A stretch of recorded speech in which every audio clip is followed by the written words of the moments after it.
वाकई कमाल है अपनी दिल्ली पुलिस। अंजलि केस में हर गुजरते दिन के साथ ऐसे ऐसे शर्मनाक खुलासे हो रहे हैं कि बस पूछिए मत। हादसे के 35 घंटे बाद अचानक स्कूटी पर एक की जगह 2 लोग सवार हो जाते हैं। हादसे के 4 दिन बाद कार का ड्राइवर बदल जाता है और अब हादसे के 5 दिन बाद अचानक पता चलता है कि कार में 5 नहीं बल्कि 4 लोग सवार थे। है ना कमाल की बात। अब जरा सोचिए, जिस केस की तफ्तीश का आगाज ही ऐसा होगा, अदालत में उस केस का अंजाम क्या होगा। खैर छोड़िए, आइए अब आपको बताते हैं कि इस कहानी से जुड़े 7 किरदारों की 31 दिसंबर की शाम 6 बजे से लेकर 1 जनवरी की सुबह 8 बजे तक की कहानी है क्या।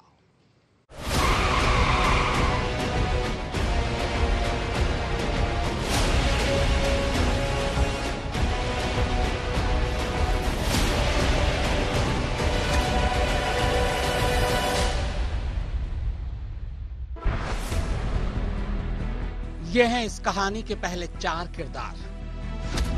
पहला, 25 साल का अमित खन्ना, जो उत्तम नगर में एसबीआई बैंक के क्रेडिट कार्ड विभाग में काम करता है। दूसरा, 27 साल का कृष्ण, जो कनॉट प्लेस में स्पेनिश कल्चर सेंटर में काम करता है। तीसरा, 26 साल का मिथुन, जो पेशे से हेयर ड्रेसर है। और चौथा, 27 साल का मनोज मित्तल, जिसकी सुल्तानपुरी में राशन की दुकान है और साथ ही इलाके का बीजेपी नेता भी। चारों 31 दिसंबर की शाम मुरथल में न्यू ईयर का जश्न मनाने का फैसला करते हैं। इसी के बाद अमित, कृष्ण और मिथुन शाम करीब 6 बजे अपने अपने घर से सुल्तानपुरी में मनोज मित्तल की राशन की दुकान में पहुंचते हैं। दुकान बंद हो चुकी थी। इसके बाद चारों उसी दुकान में शराब पीते हैं। शराब का ये दौर रात करीब 10 बजे तक चलता है। रात करीब 1:15 से 10:30 बजे के दरमियान कहानी में 5वें किरदार की एंट्री होती है। इस किरदार का नाम है आशुतोष। नोएडा की एक टेक फर्म में काम करने वाले आशुतोष से अमित की दोस्ती थी।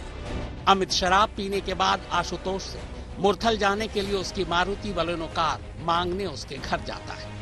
ये कार दरअसल आशुतोष की भी नहीं थी। कार का असली मालिक लोकेश है। आशुतोष लोकेश का साला है, मगर लोकेश की ये कार पिछले कुछ दिनों से आशुतोष के पास थी।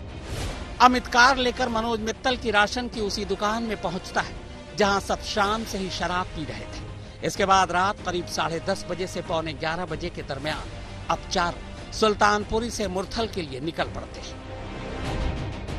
सुल्तानपुरी से मुरथल तक कार अमित चला रहा था।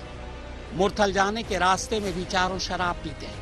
मुरथल पहुंचने के बाद चारों एक ढाबा में खाना खाते हैं। 2022 की आखिरी रात को विदाई चारों ने मुरथल में ही दी थी। अब 2023 शुरू हो चुका था। चारों खाना खाने के बाद मुरथल से देर रात वापस सुल्तानपुरी के लिए निकल पड़ते हैं। वापसी में भी कार अमित ही चला रहा था।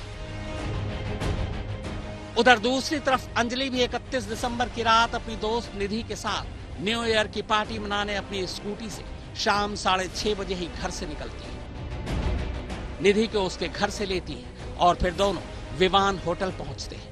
तब घड़ी में शाम के 7:30 बजे थे। 7:30 बजे से लेकर रात 1:30 बजे तक निधि और अंजलि होटल में ही रहती है। फिर दोनों रात 1:30 बजे स्कूटी से घर के लिए निकल पड़ते हैं।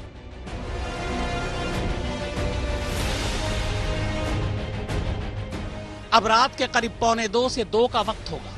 मुरथल से मारुति बलेनो कार में लौट रहे अमित, मिथुन, कृष्ण और मनोज मित्तल की गाड़ी ठीक उसी रूट पर थी जिस रूट से अंजलि और निधि स्कूटी पर घर लौट रहे थे। दोनों आमने सामने से आ रहे थे। एक जगह सड़क तंग थी। उसी तंग रास्ते पर अचानक मारुति बलेनो कार और जुपिटर स्कूटी की आमने सामने से टक्कर हो जाती है।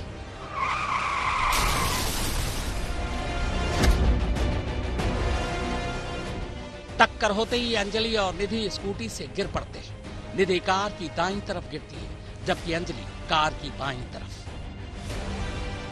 हादसा होते ही कार में सवार लोगों को पता चल चुका था। उन्हें यह भी एहसास हो गया था कि एक लड़की कार के नीचे फंस गई। अंजलि के एक पैर का निचला हिस्सा पहिए में जा फंसा था, मगर चारों पहले से ही नशे में थे। सड़क तंग थी। आगे जाने की बजाय उन्होंने उल्टे कार को रिवर्स में डाला और फिर उल्टी तरफ ही कार को भगाते ले गए। अब वो कार को सुल्तानपुरी लाडोपुर कट से होते हुए कंझावला मोड़ की तरफ ले जा रहे थे। उन्हें पता था कि उनसे एक हादसा हो चुका है, इसीलिए डर के मारे अब वो जानबूझकर ऐसी सड़क पर कार दौड़ा रहे थे जिस पर कोई पुलिस चौकी या नाका न हो। दिल्ली हरियाणा सीमा पर चेक पोस्ट है, उन्होंने उस रास्ते को भी जानबूझकर छोड़ दिया।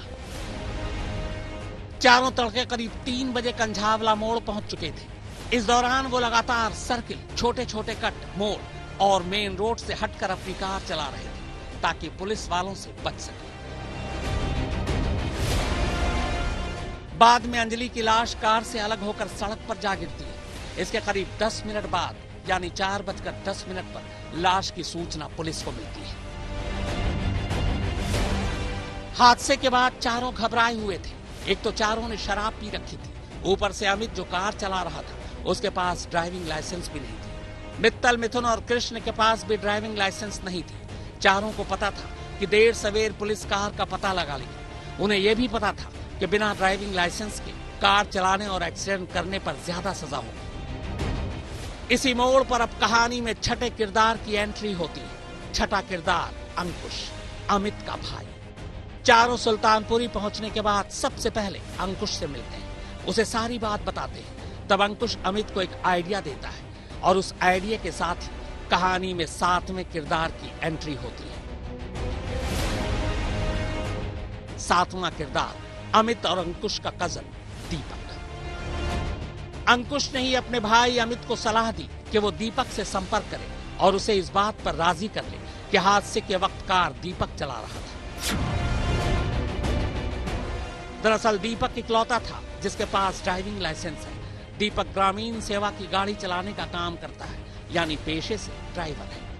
दीपक को लगा कि मामूली एक्सीडेंट है, इसीलिए वो अपने कजन की मदद करने को तैयार हो गया। इसके बाद चारों कार को सीधे सुल्तानपुरी ले जाते हैं। तड़के 4:40 पर अमित कार आशुतोष के घर के बाहर पार्क कर देता है। अमित आशुतोष को हादसे के बारे में सच बता देता है। शक है कि इसके बाद आशुतोष ने कार से खून के निशान मिटाने की कोशिश की। इसके बाद अमित, मनोज, मित्तल, कृष्ण और मिथुन ऑटो पकड़कर अपने अपने घर चले जाते हैं। यह सीसीटीवी उसी वक्त की है जब चारों ऑटो पर सुल्तानपुरी से अपने अपने घर जा रहे हैं। चारों सुबह सुबह करीब 5 बजे अपने अपने घर पहुंचते हैं, लेकिन तब तक पुलिस को हादसे की खबर मिल चुकी थी। कार और कार का नंबर सीसीटीवी कैमरे में कैद हो चुका था। इसी के बाद सुबह करीब 8 बजे सभी को पुलिस उनके घरों से गिरफ्तार कर लेती है। इनमें वो दीपक भी था। बाद में पांचों पुलिस को यही बयान देते हैं कि दीपक कार चला रहा था और नशे की हालत में उनसे यह हादसा हो गया। पुलिस भी उनके बयान को सच मान लेती है, मगर बाद में जब अंजलि केस को लेकर लोगों का गुस्सा फूटता है और मीडिया में खबरें हेडलाइंस बन जाती हैं, तब पुलिस हरकत में आती है।